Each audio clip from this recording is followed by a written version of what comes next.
You will hear a man phoning a woman about an advertisement he has seen in the paper for some furniture. First, you have some time to look at questions 1 to 5.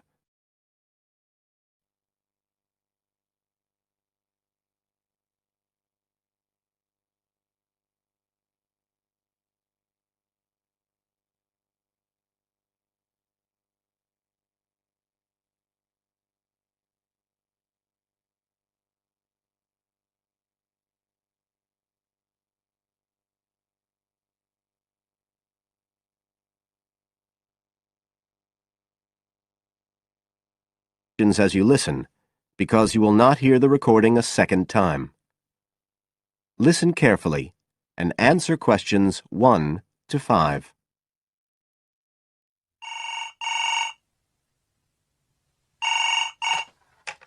Hello?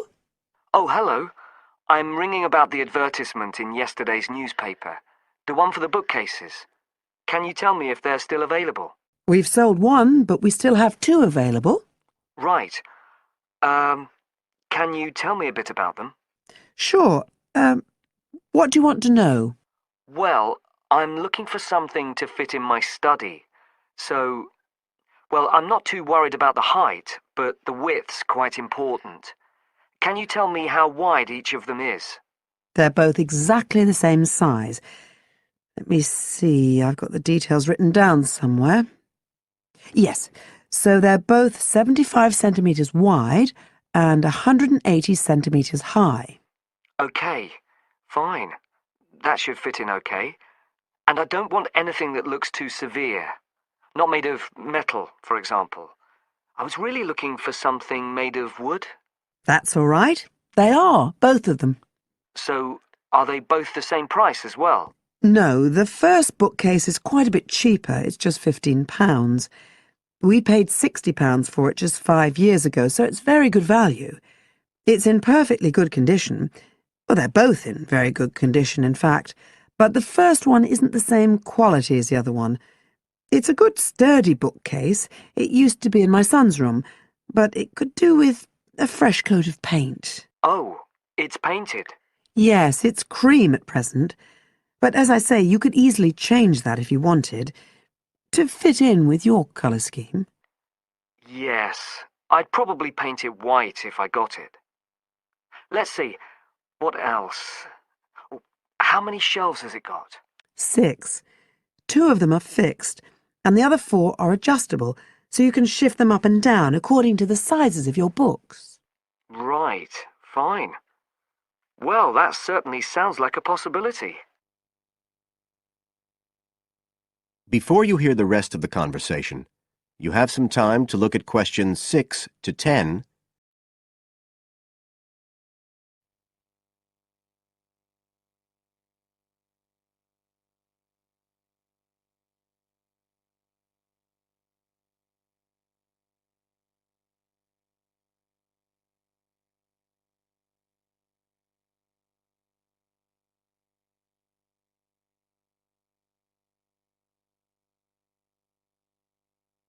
Now listen and answer questions 6 to 10. But the second one's a lovely bookcase too. That's not painted, it's just the natural wood colour, dark brown. It was my grandmother's, and I think she bought it sometime in the 1930s, so I'd say it must be getting on for 80 years old, so it's very good quality. They don't make them like that nowadays. And you said it's the same dimensions as the first one? Yes, and it's got the 6 shelves, but it also has a cupboard at the bottom that's really useful for keeping odds and ends in. Right. Oh, and I nearly forgot to say, the other thing about it is it's got glass doors, so the books are all kept out of the dust. So it's really good value for the money. I'm really sorry to be selling it, but we just don't have the room for it. So what are you asking for that one? £95. It's quite a bit more, but it's a lovely piece of furniture. A real heirloom. Yes. All the same, it's a lot more than I wanted to pay. I didn't really want to go above 30 or 40. Anyway, the first one sounds fine for what I need. Just as you like. So, Is it all right if I come round and have a look this evening? Then, if it's okay, I can take it away with me. Of course. So you'll be coming by car, will you? I've got a friend with a van, so I'll get him to bring me round. If you can just give me the details of where you live. Sure. I'm Mrs. Blake. Blake. That's right. And the address is 41 Oak Rise. That's in Stanton. Okay, so I'll be coming from the town centre. Can you give me an idea of where you are? Yes. You know the road that goes out towards the university? Yes. Well, you take that road and you go on till you get to a roundabout. Go straight on, then Oak Rise is the first road to the right. Out towards the university, past the roundabout, first left. First right. And we're at the end of the road. Got it. So I'll be round at about 7, if that's all right. Oh, and my name's Connor. Connor Field. Fine. I'll see you then, Connor. Goodbye. Goodbye.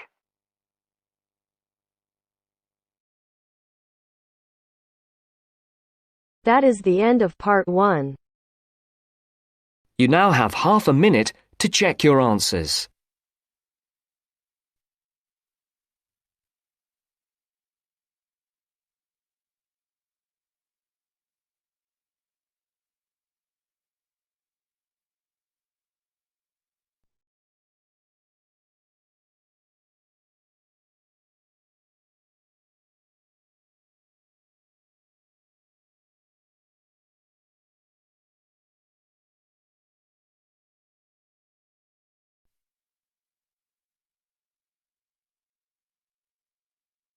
Now turns to part 2.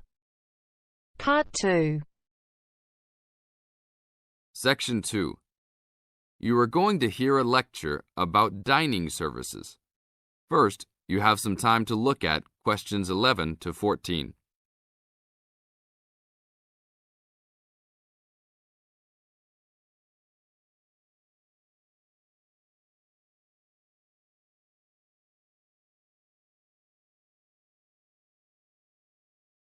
Now listen to the tape and answer questions 11 to 14.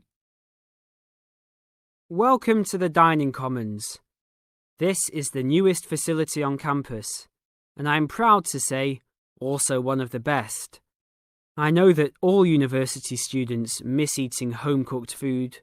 Well, this year, we are hoping to provide students with food and services that will make you feel at home, even without your family. The administration has been listening to the voice of the students. Students gave us frequent suggestions last year as to how we could improve the university. One of the most frequent suggestions was improving the dining options. We have been working hard all summer to come up with ideas that will make student life in the dormitories more pleasant. One of the new options we are offering in the dining facilities is variety in student meals. Last year, there was a set menu for every dinner, so if students didn't like the food, there was no choice. Students had to eat whatever was served. But this new dining facility has 3 completely unique areas, each with a different theme. At every meal, there will be 3 options for students to choose from. For example, there might be Italian food at station number 1, which might consist of pizza and pasta. At station number 2, there would be American food, consisting of hamburgers and hot dogs. At station number 3, there could be vegetarian soups and salads, accommodating all the vegetarians. We hope that with the greater selection of food, all students will find something to their liking. Now look at questions 15 to 20.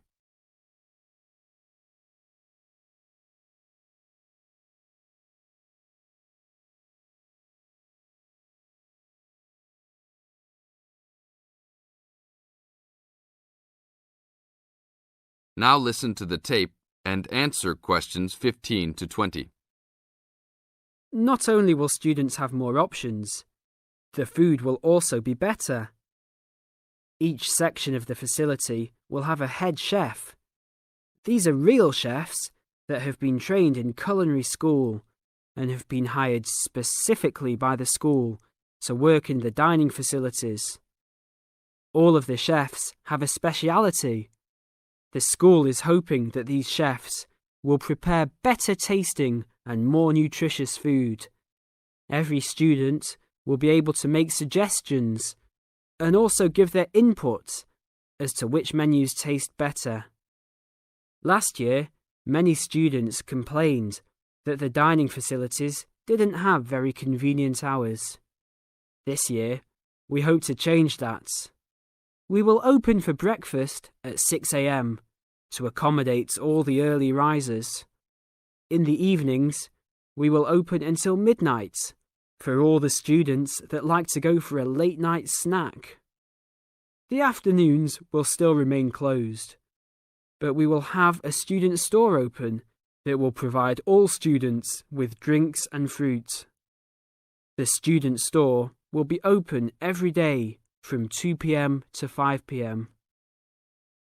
Every student that has paid full tuition and dormitory fees has already paid for their dining facility fees. Students can eat at any time and in any amount for free. If you are a student that does not live in a dormitory, you can still purchase a dining facility card. This card will entitle you to the full services of the dining facility.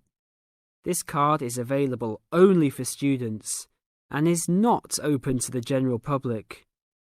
If you are not a student and wish to dine here, you must purchase meals at the door. There are a few rules to follow. Even though we do not limit the amount of food that can be taken, we do not want students to waste food. Please do not take more than you can eat. Also, every student must clean his or her own trays and plates. We will provide plates and trays for student use, but please do not abuse these items. Please do not leave your plates on the tables. Your parents are not here to clean up after you anymore, so I hope all students will be responsible. Thank you for your attention and enjoy the upcoming year. That is the end of part 2. You now have half a minute to check your answers.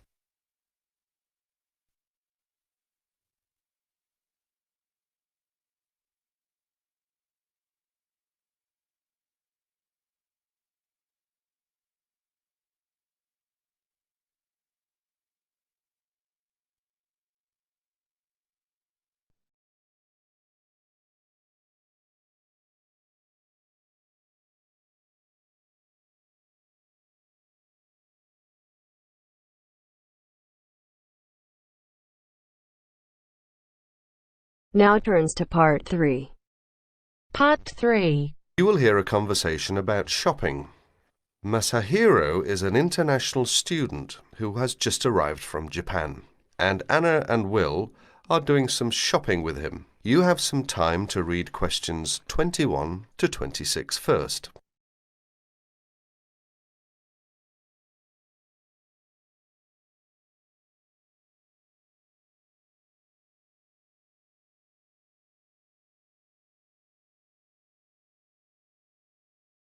Listen to the first part of the conversation now and answer questions 21 to 26. Here we are, guys. I'm going to stop by Bergner's first. I might just get lucky today. Who knows? Some of their dresses might be on sale. Bergner's? It's a fairly well-known department store, sort of like Penny's. They've got some quality stuff. Do you want to check it out? Why not? I need to get something for Lisa's birthday. She's into name brands. Any suggestions? A Gucci handbag or a Calvin Klein t-shirt might be nice. Designer perfume is another option. Which reminds me, I have a 15% discount coupon for Learners and Pennies. I hardly ever shop at Learners. I'm not that big on women's clothing. I rarely shop at Pennies. So go ahead and use the coupon if you can. Here they are. Thanks a lot, Will. That's really very thoughtful of you. My pleasure, ma'am. Oh no, I was supposed to give Liz a buzz an hour ago. Hope I have a quarter. Need a nickel? Actually, I don't have anything but pennies in change. Does any of you have a dollar in change? Sorry, I don't, but I do have 35 cents on me. Will that be okay for the phone call? Great. I really appreciate it. I'll make it quick. Do you guys want to go ahead? We'll wait. Just don't forget us. I won't. Why don't we just meet here in 30 minutes? Sounds good. I guess I'll just look around. Can I help you, sir? No thanks, I'm just looking. Well, just out of curiosity, how much is that necklace? $29.99. Really? My sister's birthday is tomorrow. She loves jewellery. I just wasn't sure I could afford it. You'll find that a lot of our stuff is amazingly affordable. Well, that's certainly nice to know. I'll take it. It's a good choice. I'm sure she'll love it. Let's hope so. Cash or charge, sir? Charge, please. Do you accept Discoverer? Yes, we do. Great. That comes to $31.99 with tax. Please sign next to X. Do you need some help, sir? Well, I'm looking for... let's see. I've forgotten the name again. It's used to make fresh coffee. A coffee maker? That's right. Well, we have a few in kitchenware, which is upstairs. Thank you. You're welcome. Oh, there you are, Masahiro. What did you get? Just a simple coffee maker. Good choice. And you, Will? Find anything interesting? A necklace for Stephanie's birthday. Lucky her. Did you get anything? Just a couple of silly earrings that I liked. I did a lot of window shopping. That can't hurt. True. Well, do you guys need anything else from this place? One last thing. Oh no, I've forgotten what you call it. Just describe it and we'll probably figure out what it's called. It's a crystal container for flowers with long stems. I need to get one for my mum. Oh, a vase. That's it. They should have a bunch in giftware. Let's go to get one. I'm going to have to stop by Jewel on my way home. Is that okay with you guys? I'm almost completely out of groceries. No problems. I could pick up a couple of things too. Look at questions 27 to 30.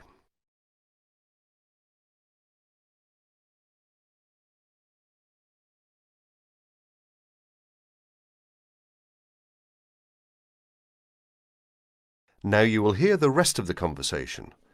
As you listen, answer questions number 27 to 30. Hi, Masahiro. How's it going? Fine, I guess. How about you? Busy? Guess who's coming our way? Hi guys, what's up? Nothing much. We just ran into each other. That's nice. So, Mashiro, how's the coffee maker working? Actually, it doesn't work well. It was a waste of money. I guess I should have shopped around for a good one. Why don't you take it back? I'd like to, but I've misplaced the receipt. Well, if it's any consolation, my shopping wasn't all that great either. I wish I'd never bought Stephanie a necklace. Just last night she was telling me how she wished she had Liz Taylor's new perfume. She did not like my gift at all. That makes 3 displeased shoppers. Guess what? The camera I bought and shipped to Mike just this morning is now on sale. It's a pity that I bought it then. Then again, I guess I shouldn't complain. It was a good buy, even though I didn't get the best deal on it. Anyway, Masahiro, I suggest you look for that receipt and just go to the complaints department and say, I'd like to exchange this, please. It's as simple as that. And Will, it's not too late for you to ask for a refund. That is the end of part 3. You now have half a minute to check your answers.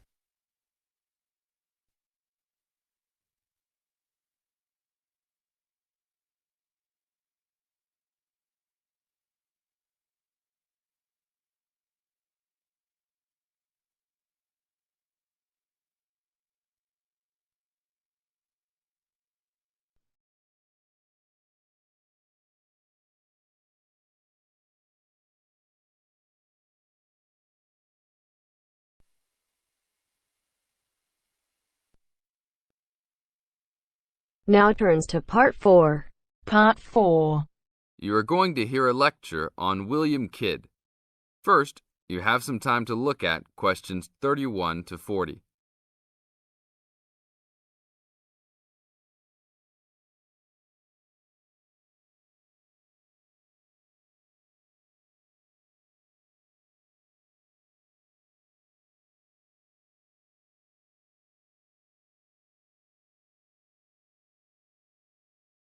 Now listen to the tape and answer the questions. A Pirate Story, William Kidd.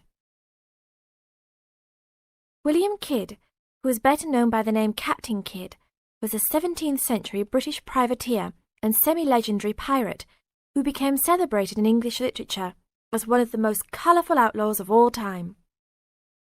Fortune seekers have hunted his buried treasure in vain through succeeding centuries. Kidd's early career is obscure. It is believed he went to sea as a youth. After 1689, he was sailing as a legitimate privateer for Great Britain against the French in the West Indies and off the coast of North America. In 1690, he was an established sea captain and shipowner in New York City, where he owned property. At various times, he was dispatched by both New York and Massachusetts to rid the coast of enemy privateers. In London in 1695, he received a royal commission to apprehend pirates who molested the ships of the East India Company in the Red Sea and in the Indian Ocean. Kidd sailed from Deptford on his ship, the Adventure Galley, on February 27, 1696, called at Plymouth, and arrived at New York City on July 4th to take on more men. Avoiding the normal pirate haunts, he arrived by February 1697 at the Comoro Islands off East Africa. It was apparently some time after his arrival there that Kidd, still without having taken a prize ship, decided to turn to piracy. In August 1697, he made an unsuccessful attack on ships sailing with Mocha coffee from Yemen, but later took several small ships. His refusal 2 months later to attack a Dutch ship nearly brought his crew to mutiny, and in an angry exchange, Kidd mortally wounded his gunner, William Moore. Kidd took his most valuable prize, the Armenian ship Quedda Merchant, in January 1698, and scuttled his own unseaworthy Adventure Galley. When he reached Anguilla in the West Indies, April 1699, he learnt that he had been denounced as a pirate. He left the Quedda Merchant at the island of Hispaniola, where the ship was possibly scuttled. In any case, it disappeared with its questionable booty, and sailed in a newly purchased ship, the Antonio, to New York City, where he tried to persuade the Earl of Bellamont, then colonial governor of New York, of his innocence. Bellamont, however, sent him to England for trial, and he was found guilty, May 8th and 9th, 1701, of the murder of Moore and on 5 indictments of piracy. Important evidence concerning 2 of the piracy cases was suppressed at the trial, and some observers later questioned whether the evidence was sufficient for a guilty verdict. Kidd was hanged, and some of his treasure was recovered from Gardiner's Island off Long Island. Proceeds from his effects and goods taken from the Antonio were donated to charity. In years that followed, the name of Captain Kidd has become inseparable from the romanticized concept of the swashbuckling pirate of Western fiction. Among other stories concerning caches of treasure he supposedly buried is Edgar Allan Poe's The Gold Bug. That is the end of Part 4. You now have half a minute to check your answers. But if I lay down and I play dead and I stay dead, maybe you'll get sick of being the